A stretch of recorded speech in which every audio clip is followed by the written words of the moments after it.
Jadi lihat di sini, hal-hal yang tidak sesuai dengan hidup manusia diberikan kepada manusia supaya manusia dikuduskan lewat sakit itu. Pertanyaannya, mengapa orang baik menderita? Kalau orang jahat menderita mah itu sering disebut sebagai apa? Karma, asap. Kalau kita mendengar ada orang jahat, orang sudah ngelicikin kita, dia celaka, kita langsung berkata, syukur pada Allah. Rasain, akhirnya Tuhan mendengar doaku. Itu lihat. Ini bukan hal yang perlu dipertanyakan, tetapi kita bertanya pada saat orang baik menderita. Anda sadar bahwa pada saat Anda semakin aktif di gereja, semakin melayani, hidup Anda itu kok makin susah. Seringkali seperti itu. Itu ada orang yang teriak betul, penuh penderitaan sekali beliau itu.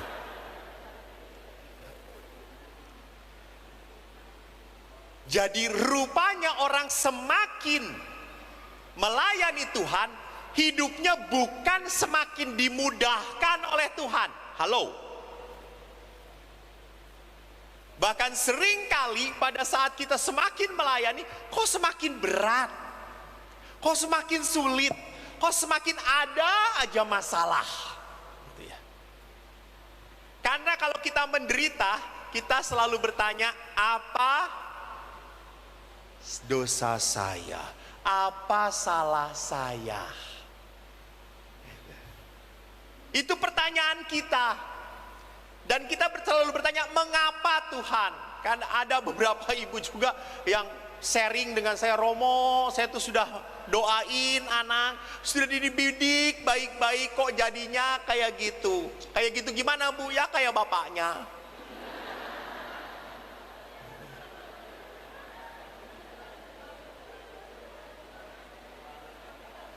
Lah ibu kenapa dulu memilih? Dulu memilih itu baik banget bapaknya. Setelah kawin keluar aslinya. Lalu ibu tahan nggak? Enggak. Terus kenapa sampai sekarang? Ya sudah. Lah. Jadi diperhatikan, ada orang-orang tertentu yang mengatakan, Tuhan mengapa? Bapak ibu, kalau kita menderita, kita selalu ingin tanya, mengapa? Pertanyaan saya, kalau Anda sudah mendapat jawaban yang memuaskan Anda, apakah penderitaan itu akan hilang? Tidak. Jadi memang ada misteri penderitaan yang tidak bisa kita jelaskan. Kita hanya dituntut seperti Injil Matius mengatakan apa? Barang siapa mau mengikuti aku, ia harus memikul salibnya, mengikuti aku, memikul salib. Saudara-saudara, ingat, setiap keluarga itu punya salibnya masing-masing. Tuh. Jangan lupa, jangan pikir, bapak itu enak ya, akrab, duaan terus kemana-mana, istrinya ke toilet, bapaknya juga ke toilet, gitu ya.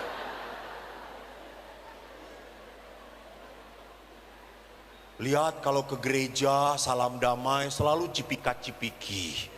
Suami saya boro-boro cipiki, salam damai Pak. Pastor lihat suami itu, kalau ada seorang pastor kaget sekali. Karena lihat seorang bapak, kalau istrinya keluar mobil, selalu dibukakan dan ditutupkan. Kaget si pastornya. Wah, hebat banget si bapak ini. Jadi lihat, dia turun dari mobil ke gereja, dibukakan pintunya. Mimi, tutupkan pintunya.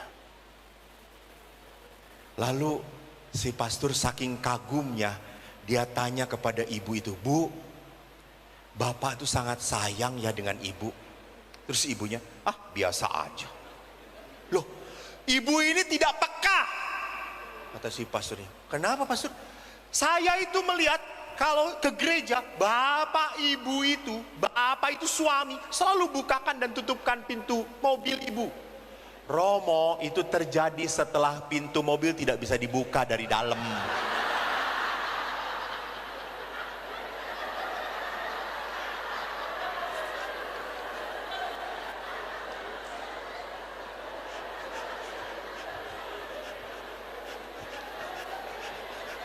Oh, baru nyi.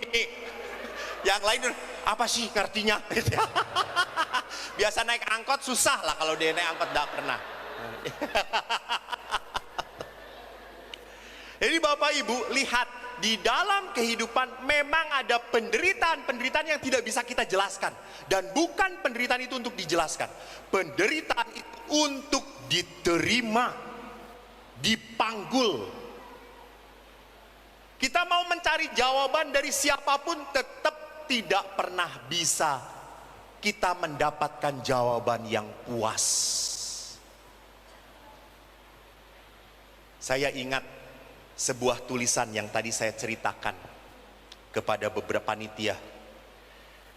Siddhartha Buddha Gautama waktu mencapai bodhisattva, ia bisa mengalahkan penderitaan dengan duduk di atas lotus.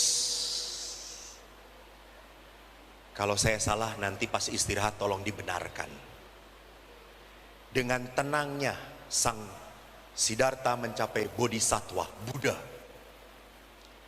Yesus mencapai dan mengalahkan penderitaan lewat apa? Di atas salib. Itu bedanya. Jadi Kristianitas untuk apa? Mengajarkan bukan untuk menghindari penderitaan. Kristianitas mengajarkan kita untuk menggenggam penderitaan. Anda tahu kawin itu sulit? Ya. Anda tahu kawin itu sampai mati? Ya.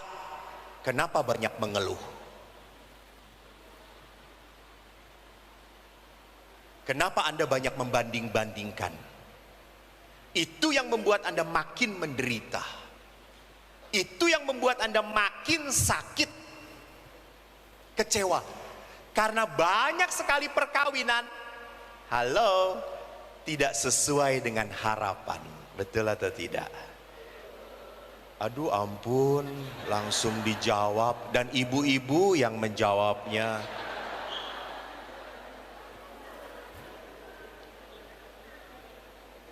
Pengalaman, betul. Jadi perhatikan bahwa betul panggilan setiap orang itu punya keindahan.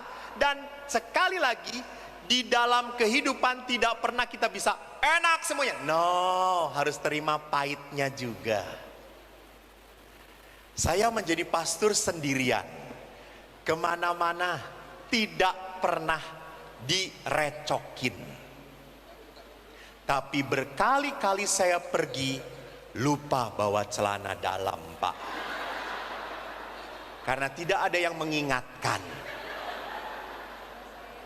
Bapak kalau pergi keluar kota, siapa yang menyiapkan segala-galanya? Istri. Enak, Pak. Pertanyaan saya juga, Bapak, apakah Bapak tahu nomor istri berapa dalamannya? Laki-laki tidak akan tahu.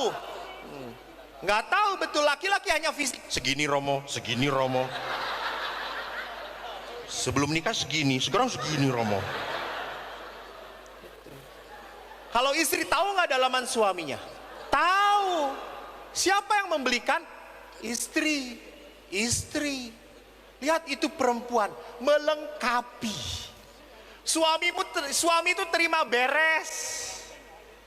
Bapak mau jalan-jalan ke Palembang naik mobil, bapak yang setir, langsung ngomong, "Mi, minum, nyoh. Mi, jeruk, emploan." Saya dengan para pastor dari Bandung mau ke Jogja, sampai tol di mana sih sebelah sana ujung Berung, sana, minum, nggak ada. Ya Allah. Sampai suatu hari saya pernah begitu kagum dengan yang namanya wanita. Ini keuntungan kalau hidup dengan wanita. Tapi karena pastor ini walaupun tidak berumah tangga, cukup banyak wanita yang sangat sayang dengan saya.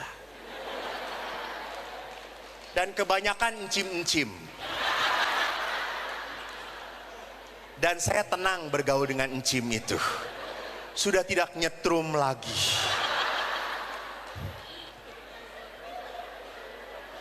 Dia tegangannya sudah habis.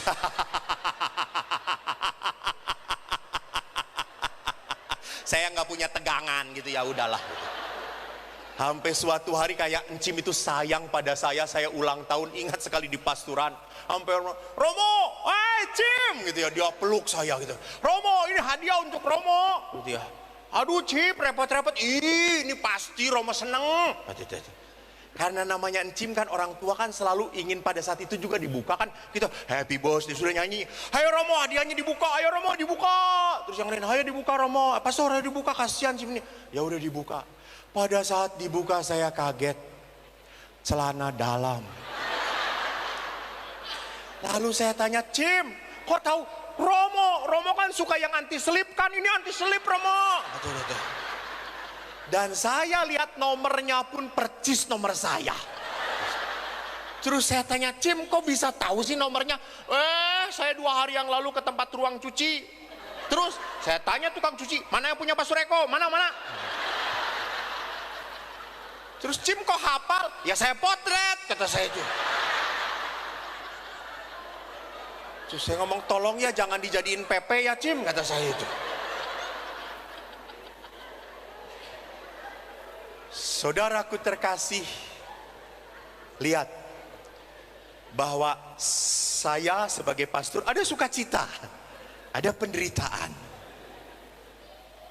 Tidur sendirian, tidak bisa saling menghangatkan.